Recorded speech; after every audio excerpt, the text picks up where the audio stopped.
So a while back, me and my wife went on a chase getting some pallets, and I've had a lot of it stored up here, drying out and stuff like that, staying out of the weather. And this weekend, I'm going to go ahead and build a shelf for our bathroom for all of our bathroom supplies. So the first thing we need to do is make sure all the nails are removed. I've already got in one of the planks with the nails removed and one side jointed down, and it's time to move on to the second one.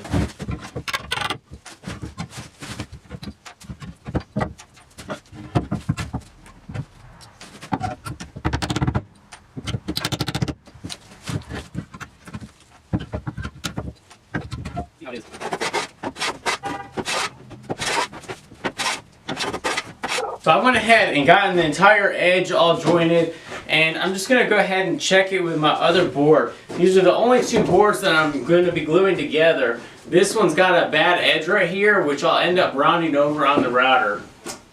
So I'm just going to set these up to each other and see if there's anything, any bumps.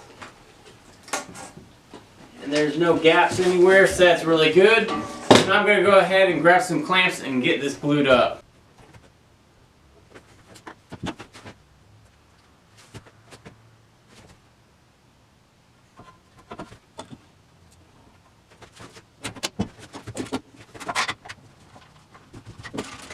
Now that I've let these two pieces of wood dry overnight, I'm going to go ahead and get a hand plane. And what I'm doing is just going to get it all flattened out, flip it over, get it flattened out into whatever thickness I want it.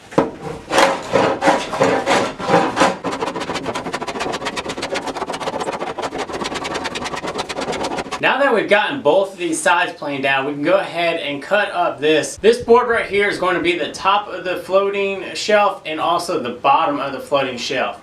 I am going to be cutting it into two pieces at 23.5 inches in length. So what I've got to do first is get a good clean edge, then mark off to 23.5, then do it again after the original cut.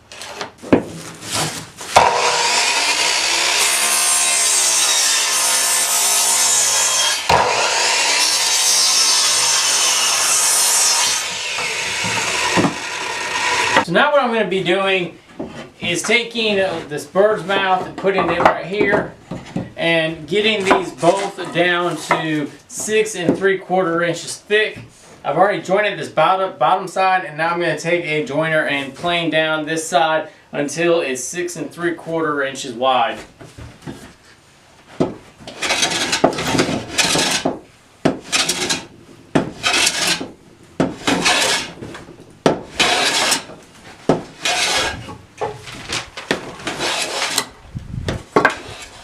For the inside components of this floating shelf, all I need to do is have some scrap wood. I got these scrap pieces of 2x4. For my back portion of my floating shelf, the inner components, I want to have it the exact same width as my shelf top and bottom, because the sides will actually wrap around onto the side of it. So I'm just going to go ahead and lay this top onto the 2x4 and mark out its exact length. That way whenever I cut it, it's dead on.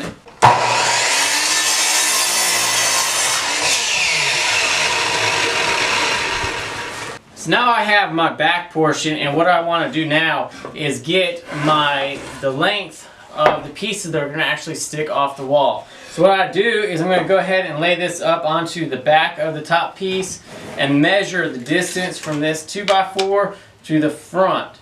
And I want to leave it a little bit short, that way I ensure that the shelf, the surrounding shelf piece is going to slide all the way towards the back. So it measures 5 1/4. So I'm going to go ahead and make this 5 1/8 inch pieces. And this is 23.5 inches, so I'm going to cut 3 pieces to fit in here. One right here, one centered, and one on the end.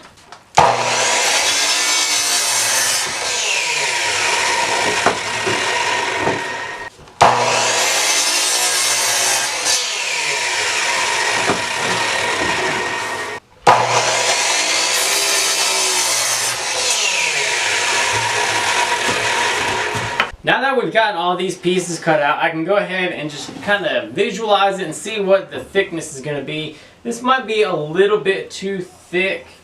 So I'm going to lay these up here and just check it out real quick.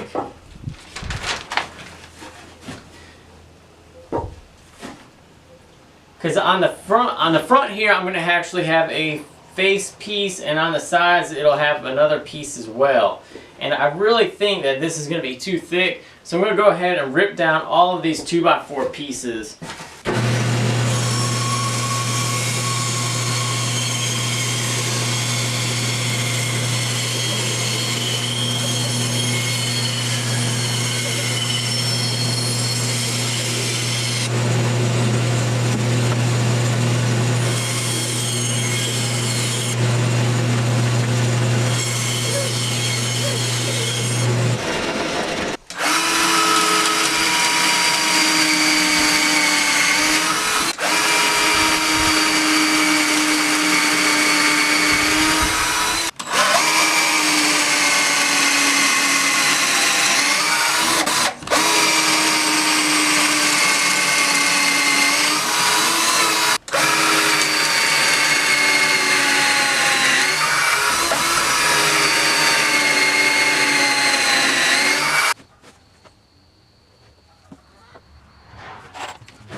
Now that we've gotten the inner workings all completed and drilled together, we can go ahead and start boxing it all in.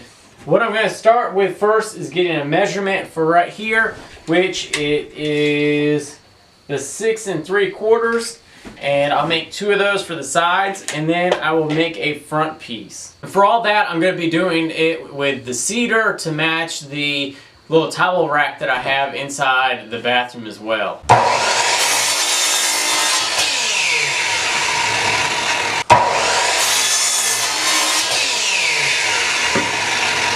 Now that the sides are cut, I can put it all together and get the width of the front piece.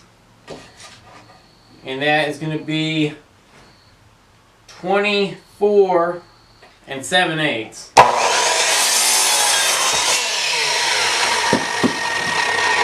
And now, because I don't want to use the whole width of this, I'm going to go ahead and rip these down on the bandsaw.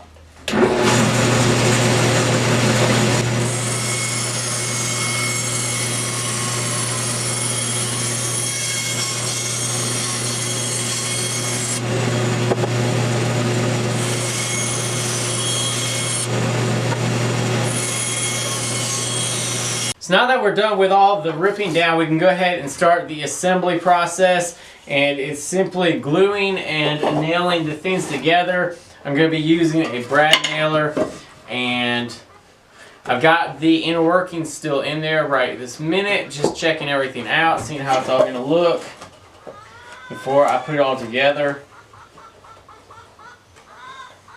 Alright, so now I'm going to go ahead and take this out and start nailing and screwing and gluing everything together.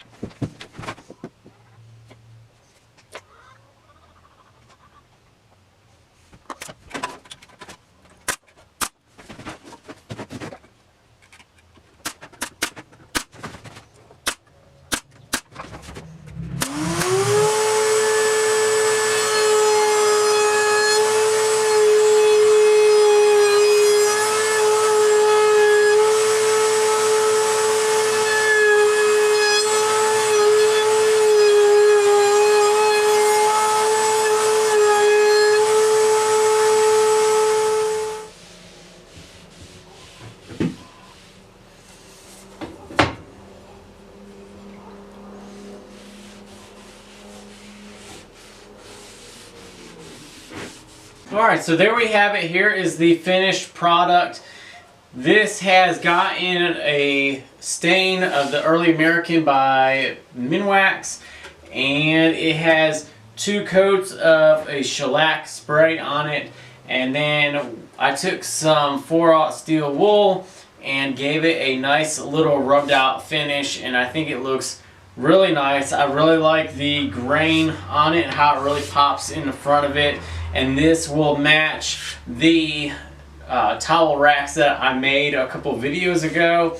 And the way that this works is that we will I take this right here. This is the main core of the assembly. Now what you do is you drill a hole in here and a hole in here, and you actually mount this section to the wall after you level it out. After you get this drilled onto the wall, then you will take this assembly right here and slip it over top of the whole entire unit, and it'll slide back up against the wall. Then you can either attach screws through here into this part, or you can just leave it. And what I'm going to do, I already have one hanging in the bathroom, and I'm just going to go ahead and leave it so that if I decide to remove it at some point, I can just slip it off without having to unscrew it, and then you don't have any screw marks in the top of it anyway. So as you can see up over here over my shoulder, the shelf is in, and I have a second one underneath it. They both hold everything that we need them to, plus more, which is great. It's always nice having a little bit of extra room if needed, and it matches our other towel rack. So everything looks great now. I think they may have been, or could have been, a little bit thinner, but because I used the pallet wood for the top and the bottom, that's what's making them a little bit thicker. But I think they still look pretty good. And the hardware I used is some hardware that goes through the wall and then spreads open onto the back side of the drywall to really give a lot of extra holding strength. So it's not just held in a hole, it's actually held on a platform of the drywall. So if you ever need something extra, you can get bigger and better hardware if needed, but right now it holds all the weight. If I need to, I can get some more later. But thanks for joining me. Like I said, these just slip onto the inner components, and it's just hanging up there right now. Thanks for joining. Hope you guys enjoyed this build. If you guys have any questions or comments, leave them in the comment section down below. As always, if you guys are new, hit the subscribe button. Thanks for watching, and I'll see you guys on the next video.